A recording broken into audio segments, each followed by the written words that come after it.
Hello, welcome back to another episode of Nobody's Doing It Right, the podcast for those who are uncertain. My name is Kat. I am one of these perpetually uncertain people, and I took a week off because I was sick, so getting back into the swing of podcasting. A few updates, I guess, for anybody who is interested.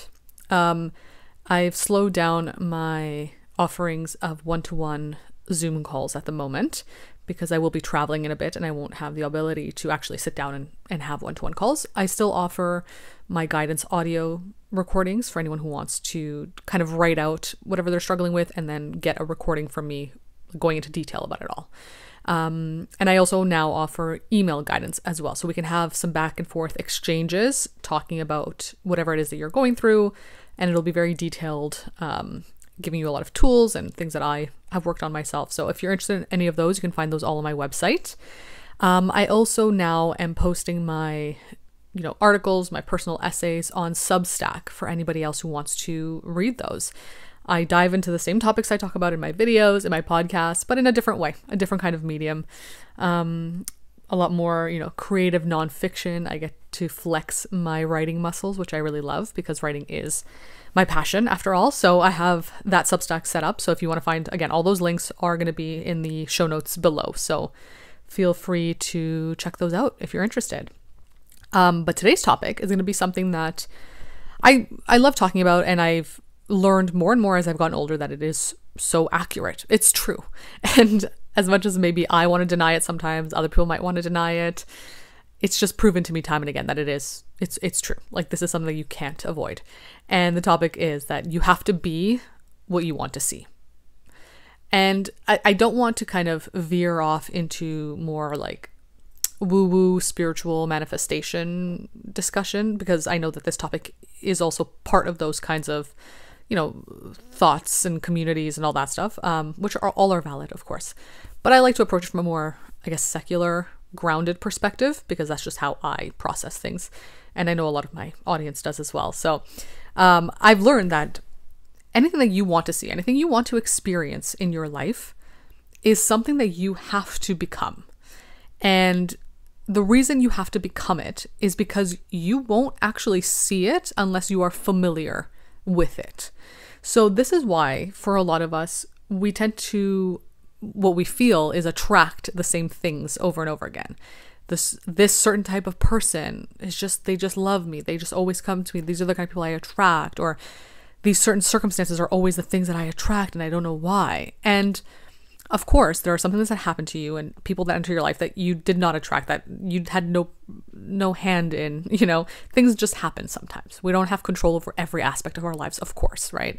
So this isn't to blame anybody or shame you for all your circumstances and it's all in your control and you brought this on yourself. Like, no, things just happen sometimes, and that's life. But there are many things in our lives that we do have control over, and a lot of it is the energy we bring into our lives simply because we are embodying that same thing. So, for example, if you feel like you are attracting a certain kind of person, somebody who might be avoidant, somebody who might be inconsistent, somebody who creates these feelings of intensity and, triggering within you, it might not be that these people just gravitate towards you. They just, for some reason, always find you and you're just really unlucky. Ask yourself, are you also exhibiting those kinds of behaviors to an extent, or behaviors that balance out the energy of that other kind of behavior in that person? Because oftentimes, if we have those behaviors in ourselves, that's what we're familiar with, because we're seeing it every day. We see it in ourselves every single day. So it feels familiar to us. So when we see it in somebody else, that's, oh, okay, that makes sense. That's familiar. That feels almost like home. Being, your home being yourself, or it could be just how you were raised, the environment of your home and your upbringing. You see it in this other person, you're like, oh, that's familiar. So I'm gonna move towards that. And, conversely, that person who probably also feels this energy as being familiar and like home to them, sees it in you and gravitates towards you, So you're kind of attracting one another to an extent, and it feels comfortable and homely to an extent. So yeah, of course it makes sense that you're going to gravitate towards that. But if that's not actually what you want, right? Maybe your subconscious, maybe your inner wound, your inner child wants this because it feels familiar, and familiar sometimes can be conflated with feeling safe, even though, of course, familiar does not always mean safe.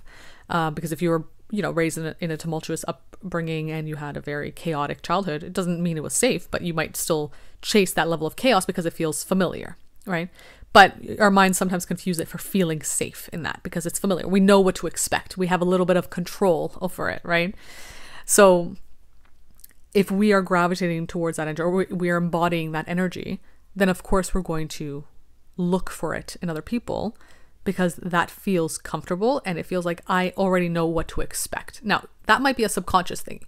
Consciously, you might not actually want that. What you might actually want is somebody who is consistent, who is kind, who shows up, who does all these things, right? Consciously, logically, like of course you do, right? Of course you would want somebody who acts like that. Subconsciously though, because it's familiar and feels quote unquote safe, you don't want that. You want somebody who's the way that you show up and the way that you've been taught that people show up.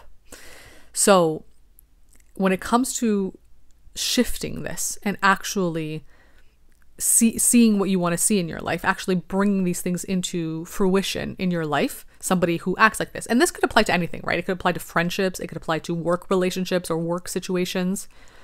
You have to be the thing you want to see. Because by embodying this new persona, this new energy, you're familiarizing yourself with it. The more you practice those things that make you the kind of person that you want to date, or make you the kind of that would fit you into a role in a job that you would want to actually be in, or friends or whatever, the more you embody that, the more familiar it becomes for you, and the easier it is then to spot in other people. Now, this takes time. It is not going to happen overnight just because you start trying to, as some people say, like raise your vibration. It's not going to happen immediately. This is not something that's just like a quick fix. You're reprogramming yourself in a sense, kind of like a computer, right? It takes time, and you're having to change these behaviors, change these habits, which will slowly then change your subconscious, right? And of course, I'm not a therapist or anything like that. This is just what I've learned from my own therapy, from the reading I've done, from even exploring this and trying it out on myself. And again, it's not fast and it's not easy. It means you're going to have to make a lot of decisions and choices that are different than what's familiar for you right now, and they're going to be uncomfortable. They're going to feel very uncomfortable, and it's scary sometimes. But it's important to keep in mind the vision, in a sense, right? Like what you want to see. That's the vision that you have of what you want to experience in your life. That's why, people talk about vision boarding and all that stuff. You're creating that vision because that's what you want to see. And if right now what you're seeing is the opposite of what you want to see, you have to change the behaviors that allow you to cultivate that vision. And you have to keep that vision in mind. That's what's guiding you, right? It's not comfort that's guiding you. It's not safety. It's not familiarity. It's not ease. Like it shouldn't be an easy thing. You don't want easiness in your life. Easefulness is a little bit different, right? You do want things to flow. You don't want them to be a struggle constantly. And I'll probably make another podcast episode about that specifically, but you don't want things to be easy though, because the easy option, the thing that you don't have to at all challenge yourself with by any means, is usually the thing that's comfortable, that feels safe, that feels familiar, right? But what's guiding you should not be, okay, I have to change this way so that I can immediately start attracting the things that feel better for me and attract this kind of person. It's like, no, you have to change you have to change exactly what you want to see, right? You're looking at things from a different lens now. You're putting a different lens on your eyes, and that takes time for your eyes to adjust. For using this metaphor, it's going to take time for your eyes to adjust to it and feel comfortable seeing life through this lens. And that means that you will have to take time, and you have to be consistent in your patterns and your behaviors that allow you then to be familiar with this new version of yourself that you want to see reflected in the people or things you attract into your life. And not just attract, because I don't necessarily think it's you're attracting these things. These things are, you're magnetizing yourself or anything like that. It's more that you are seeing those things more clearly now. You're picking up on them now. Before you weren't seeing them because they weren't familiar for you. They weren't in the frame of vision of this old lens you had on, right? But now it is exactly what you see, because this lens is made to let you see these things, because you are this thing now. You've embodied this thing, so you feel it. You understand what it feels like. And when you meet somebody who also has this feeling to them, maybe not necessarily a feeling, I don't want to use that term because feelings can be kind of deceptive sometimes too, but who reflect these same characteristics, these same habits, these same patterns, all of a sudden now you're like, oh yeah, this feels like me, but in a way where I've been more mindful and intentional with how I've cultivated myself. I've wanted to see this whole time, but because I hadn't seen it in myself first, I wouldn't have seen it otherwise, right? Like I had to first see it in myself to be able to recognize it in somebody else. Because if this person had showed up maybe a year ago before you started your own journey of personal growth or anything like that, you might not have recognized it in them. You might have felt uncomfortable with them because they maybe were challenging you in certain ways. They made you feel inadequate in certain ways, whatever. You had to first see that in yourself, show yourself that you're not actually inadequate, that you could actually be this thing that you want to have in your life as well. So I know it's like, it's not probably the answer you necessarily want to hear, because everybody kind of wants a quick fix. Of course we do. We're humans. We want to feel good right now if possible. And of course there are ways in life to make yourself feel good in the moment through small things. Totally. You don't have to be struggling and constantly in discomfort to validate then feeling happy at some point. Obviously not. But this is a slow and steady process to shift yourself to become the kind of person, to have the kind of energy that you then want to attract in your life. It doesn't happen the other way around. You don't bring those things into your life and then become the kind of person, because you wouldn't recognize those things if they were staring you right in the face, because they're not familiar.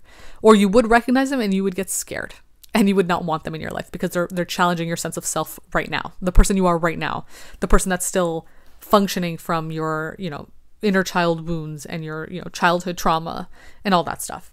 So you do have to first begin the shifting process. And that's not an easy process. It takes time. It takes consistency. But starting with certain habits that you want to see more often. So for me, throughout my journey, it was vulnerability. I wanted to attract, right? We'll use that word. But, I wanted to bring people into my life that were more vulnerable, more open, more authentic. And I wasn't for a while. And then I asked myself, okay, Kat, am I being all those things? And I wasn't. I had to be, and you have to be brutally honest with yourself too, right? I wasn't being those things, but I wanted to see them as a way to feel like, okay, once I see them, then I can start being them. Those people will change me into becoming this kind of person. It's like, no, that's not how it works. And of course, people do change you and can shift you, of course, but they don't have the entire responsibility of that, right? That's in your hands. And yeah, so when I realized like, I'm not even being vulnerable, I'm not being authentic a lot of the time, I'm not being open in the ways that I want people to be. So I have to start doing those things. I have to start being vulnerable, and vulnerability is very uncomfortable for me. It's very scary. You're making yourself feel weak, right? You're showing your soft underbelly to people, and that's not easy. But the more you do it, the more you practice it, the more consistent you get, it becomes your new normal. And when something becomes your new normal, then when you see somebody who also feels comfortable with it, you're like, oh yeah, this is my person. And I don't mean that in terms of like the one person in your life, the partner. No, it's just like, this is a person. Like, this is your person, your kind of person, because you've become that kind of person yourself, And yeah, so I think it's important to keep that in mind. You have to, all the things that you want, make a list of them. Make note of all those things that you want to see in your friends, in your partners, in your job, whatever. Are you being those things? Are you actually cultivating that energy? Or do you just want to see it first before you then feel like, okay, now I can be this thing. And now I feel validated in being this thing because I'm seeing somebody who's like that, want me or enter my life. That's not how it works. It's not going to happen that way, because you're not going to even give this person or this opportunity the time of day, because you're not going to see it for what it is, because you're not operating from that headspace, the headspace of that kind of person, or that kind of energy. You're operating from your old, self-limiting beliefs, maybe your self-worth struggles, like you're operating from that place. And we don't want to operate from that place if that's not what you want to see in your life. Now, of course, I'm not judging anybody for any kind of lifestyle they want to have. You do what you want to do. This isn't me saying you have to be your highest self and you have to be your best self all the time. Like, no, if you don't want to, that's great. you stay with what you want to stay with. And, this is just more about self-awareness and being mindful and understanding like, okay, is this actually the kind of life I want? Is this actually what I want to see? Or am I keeping myself in this little box because it feels safe, but I'm dissatisfied, right? That's the most important thing to consider here. So yeah, I hope this was helpful. I hope this was insightful. You have to be what you want to see. Whatever it is you want to see, you have to be it. And if you're not being it, you have to start shifting. And that shifting is going to be painful. It's not going to be easy. It's going to take time. You have to be consistent with it. You'll make mistakes in the beginning of it, and that's okay. You're learning how to kind of walk in this new skin that you're putting on, right? So yeah, I hope this was helpful. I hope it was insightful. Again, all the links for my services and any other social media are going to be in the show notes below. And I'll be back again next week with another episode.